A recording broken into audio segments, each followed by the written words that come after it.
pterodactyl hair. And looky what I got here. I picked me up one of these Baja Mini Bikes. That's got a fake gas tank. I don't know why they put a fake gas tank. And then they got a gas tank on here. But this is going to be a Taryl's toy. I'm going to pull this motor off, put me an 8-horse Tecumseh on it with a torque converter, electric start, and I'm going to have lights and tail lights. And then look at this tank. It's fake. Why would you put a fake gas tank on there? Well, I tried to find me one of these tanks, and I could find one, a real one, but it's expensive. So you know what I'm going to do? I'm going to make this into a real gas tank that you can put gas in. This guy looks familiar. Kind of looks like me, don't he? With no skin or anything down to the bone. All right. So it's got a fake gas cap on it. So how am I going to put a regular gas cap on there? Well, I got me an idea. I got me this old Honda engine out here with a tank on it. And then I got one of these nice chrome Honda gas caps. See, that fits in there perfect. So I'm going to take this tank off and I'm going to cut this part out, and then I'm going to weld that into this here tank. I'm going to cut this out and weld that in there. Uh-oh, I hear the buzzer going off. Somebody's here. I got to get back in the shop. Got something stuck to the roof of my mouth. All right, back to the gas tank. So I'm going to fill in the bottom of this, put a bung in it, a little 1/8 bung, so I can screw a fitting in it. And the way I'm going to do that is, I done got me an old rusty gas tank, and I done cut the bottom out of it. See this old motorcycle tank I got from my friend Ed, and I'm going to cut the bottom out. And I had to shape it and form it, and look, there it is. Now I just got to weld it in. You know, you can go to Menards, they got sheet metal there, and you can get a piece of sheet metal and form it, but I had that old gas tank I got from Ed, so I formed it. Now I'll be able to weld it in. I just got to put my fitting in there, weld that in, and weld the gas cap in. I'm going to weld the gas cap in first. But first thing I'm going to do is I'm going to get some paint strippers, and I'm going to strip all this paint off and strip the paint off of here. And I want to get this rust off of here. So I'm going to try this new product I saw, Evapo-Rust. Now you can reuse this. You can pour it out of this container, and if you pour it into a separate container, you can pour it back in. They said you can use it, and it's safe to use. So I'm going to try it and see how it works. So what I'm going to do is I'm going to pour some in this pan, and I'm going to stick this in there, and we're going to see if it works. Rain. It's slopping around.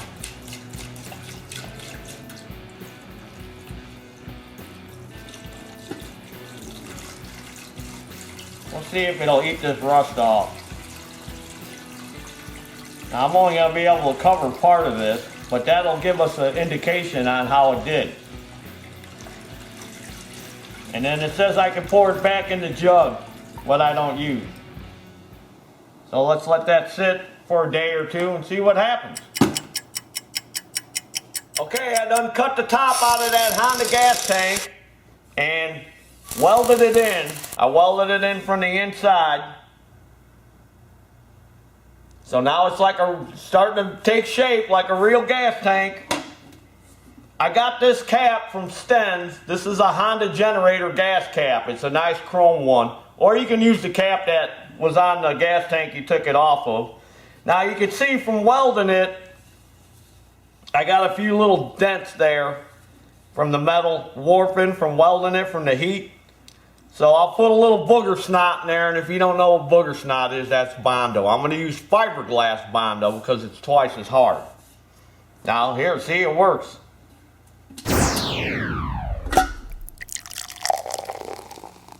Like a real gas tank, it's starting to take shape.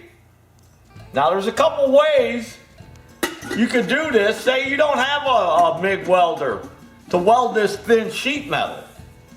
They do make body panel adhesive. They make an adhesive now, a two-part epoxy, where you can glue body panels on, and it's just as strong as welding. Kind of expensive, but I could have glued that in there and it wouldn't have warped or nothing, and been strong. And then when I go to put this other part in, you could glue that in too. So that's another option if you want to make one of these tanks and you don't have a welder, or you're not real good at weldering. You can get a that two-part body panel adhesive. 3M makes it. All right, now let's move on to here. I had this soaking in that Evapo-Rust. I want to see how this stuff works, because usually I use white vinegar. That's another trick. But the white vinegar kind of leaves a little residue when you rinse it off. Oh, looky there. Looky there. That's nice. Look at that. Cleaned all that rust off. Look at this stuff. Kind of looks like Mountain Dew. Don't drink it. So now I'm going to have to clean the rest of this rust off. I want to get that all cleaned up. Then I'm going to weld in where I'm going to put the little bung for my fuel valve. I want to figure out what side and where I'm going to put it. I'm going to use a 1/8 coupling, so that way I can use a 1/8 pipe thread lawnmower shutoff valve, again from Stens. Rotary's got them, I'm sure. I'm going to screw in one of these valves. It's got the little screen on it, 1/8 pipe plug or pipe threads.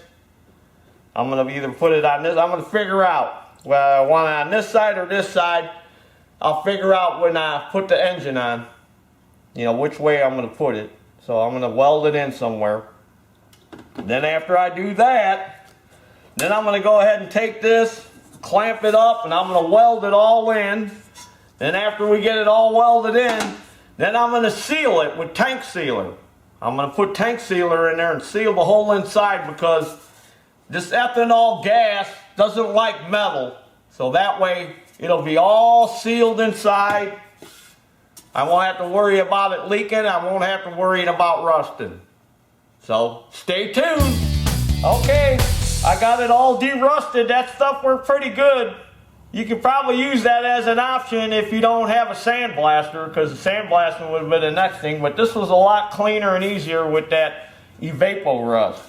Now, I went ahead and I found me some kind of 1/8 fitting I had laying around, and I welded it in there for my petcock. I located it because of the engine I'm using. I located it on this side. So whatever you're building, you're going to have to figure out where you're going to put it. See? That one, that's where this one's going to be. Now on that Baja Mini Bike, the original fake gas tank mounted with 2 bolts through the frame. So I'm going to mount it the same way. I'll just put some rubber washers on here. So I went ahead and welded them bolts on there. So now we're ready to weld this in. Now I'm going to weld this all in, get it all welded all the way around. Trick to weld the sheet metal to keep from warping it. Got to weld a little spot here, go over here and weld while it's cooling. You know, jump around while you're welding it. Then I'm going to show you how to tank seal it. We're going to use some tank sealer, and I'm going to seal it so that way it'll never leak and it'll never rust. But I want to go over to the Baja Mini Bike and show you a couple things first. Okay, I done pulled the original motor off, and then I noticed that where the engine mounts here, it's all broken. So I'm going to have to fix all that. And it looks like somebody tried to weld it and they didn't do a very good job. Looked like a little kid welded it. And I said originally I was putting an 8-horse motor on there. I was wrong. This is a 10-horse.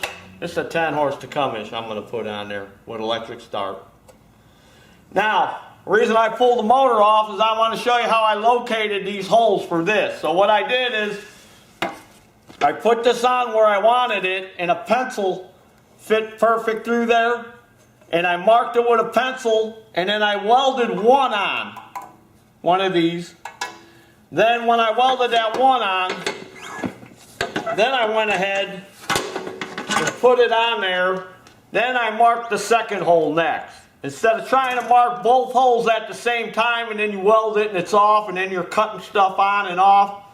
So I welded one on first, that way it held it in place. And then I welded the second one. And then this is how it's going to look when it's all welded together. That's going to look sweet. And that'll be a real gas tank on this Baja. Let me throw this 10 horse on there real quick. I'm waiting on some parts for this. And it'll have that torch and Evapo line everything up. I'll make me a custom exhaust. That looks a lot better than that other, whatever this Home Light Honda knockoff engine is. I know you can get hop-up parts for them, but I think this will be sweeter looking. It's already looking sweet. I got it all welded together. Now I MIG welded it together. Now I know what some of y'all are going to be saying on you should have TIG welded it. You should have TIG welded it, Taryl. Well, I make my videos so people can make these things with just some standard tools they have. Not everybody's got money to buy a TIG welder. So that's why I didn't TIG weld it, I MIG welded it. So as you can see, now all I got to do is go in and smooth out the welds. And then I'm going to go ahead and put that booger snot on there, Bondo. And then I'm going to show you how to seal it. We're going to seal it next on the inside. But I want to go over the welding because I know you're going to go, well, how did you weld it together?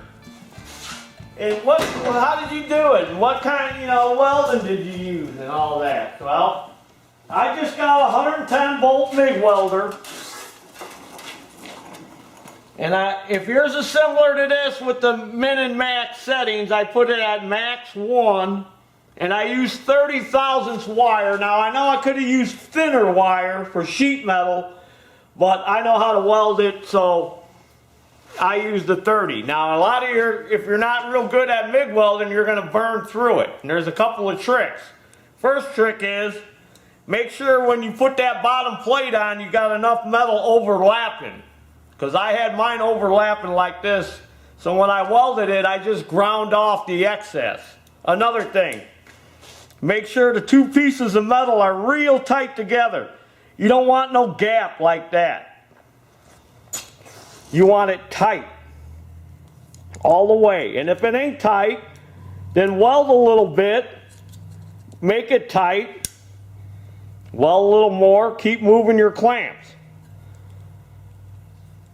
So I'm going to give a little welding demonstration here. Okay, so get a couple pieces of scrap metal and practice before you go doing it on the actual tank. All right, ready, cameraman?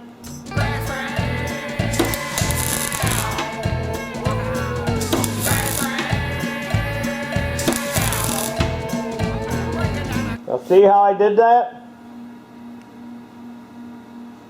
That turned out nice, didn't it? So practice, practice, practice, practice. Okay, now we're to the part where we're going to seal the gas tank. Now there's a couple different products you can use, and here they are. POR 15, POR 15, which means paint over rust. They have a motorcycle and a car gas tank sealer kit. The motorcycle kit is a small kit. It comes with a little can of the sealer, a little bottle of the marine cleaner degreaser, and it comes with a little bottle of the acid. Now you have to do exactly what it says or it's not going to work. You can't cheat. So the first step, and then there's another company, KBS Coatings. They have a tank sealer kit too, and it comes with the same stuff, the cleaner and the acid. So the first step is you're going to want to clean it with the marine clean. And this stuff is basically like Awesome or Purple Power. It's the same thing. So you could use that if you don't want to, you know, if you want to just buy the paint. So I already went ahead and marine cleaned it. It's all been cleaned and now it's dry. You got to make sure it's dry. So the next step is to put the metal ready in it, the prep ready, which is like an acid. So make sure you wear gloves because this stuff is an acid. It'll melt the skin off of you. And you can reuse this and you can reuse the marine clean. So if you pour it in and you clean it and you want to save that stuff, pour it back in a container and you can do the same with the acid. And make sure you just read the directions. It tells you on there what to do, how to keep it wet. And what this does is it etches the metal so the paint's going to stick. And it puts like a phosphorus coating on it. Now I got it in this little pan here because in case I have any little pinholes in the tank, you know, the best way to weld these tanks is with a TIG welder, like I said before, but not everybody's got the money to buy a TIG welder. I got this thing sealed up as best I could. If you got little pinholes, don't worry about it because this stuff will seal it up. This sealer has got like metal in it, so it'll seal it and it'll be hard as a rock. So the next step will be, I'll be showing you is putting the sealer in. Yeah, I can remember back when I was about 10 years old, my old man coming home and saying, "Mini bike, you ain't getting no mini bike, mini bike." Oh, hey, I didn't know you were there. Look what just came in. Coolie cups, keeping my hand warm and my beer cold. You can get these on our website, bigcartel.com. All right, let's get the seal in there. I'll talk to you later. Let's get the seal in these tanks. I got the sealer open, got it all mixed up, and then you just simply pour some in, not all of it, some of it, and you swish it all around. Now, when you open this stuff, put the lid back on, it's gonna get hard after a couple of weeks. So you might want to use it. So I'm gonna do all three of these tanks. This Stilts tank, and I got this old neat tank I'll use on a future project. I got it all ready. Everything's all been acid. Insides all had that acid put in it. And they're all nice and dry. So you might want to keep that in mind. And another thing, you can paint, if you got some of this left over, I'm going to paint the underside of this with that paint too. That way it'll keep it from rusting. I'm not going to paint the outside. I'm just going to paint the underneath. Because sometimes when you paint the outside, it gets brush marks in it, and then you got to do a lot of extra sanding, and plus I still got to put some booger snot on it and all that, but I'm going to seal the bottom with it. So then you swish it around, make sure you cover the whole inside, make sure you got gloves on, and then some of it's going to settle out, and then you could, you know, let it sit for 15-20 minutes, and then swish it around some more. That way you're putting like coats on it. And then any excess that's in there, any excess paint, you're going to want to pour it out or drain it out through the petcock. That's another thing. Make sure you seal that off. Then you got to let that stuff sit for 3 days so it hardens up. So let it sit with the cap off for 3 days. And then it'll be nice and hard, and then you can put gas in it, and then you don't have to worry about it rusting in that. So I'm going to go ahead and pour some in.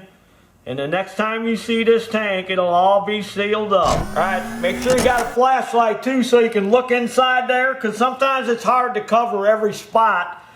So you take a little 1-inch brush, like I see a little spot here that's missed, and then you can kind of touch it up. It helps it make the process faster. And then if you have to, I've done this before too. Light shining me in the eyes.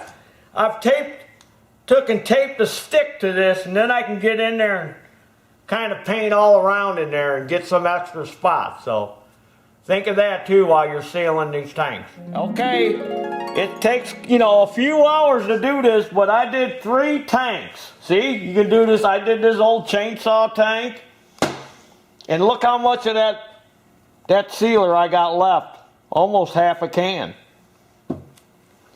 Now, when you're swishing it around, you know, this takes a few hours to do all this.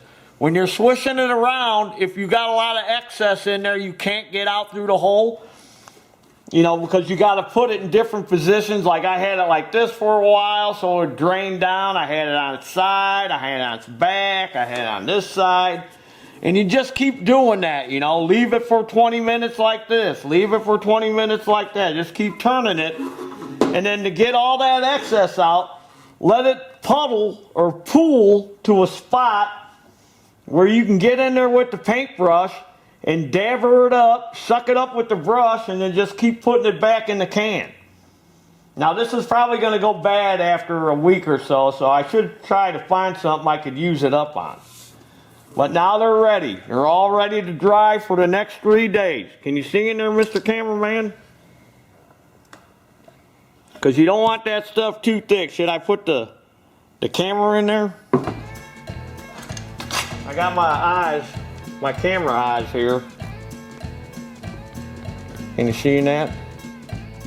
Move that camera around. I got it all nice and smooth in there. Not pulled up.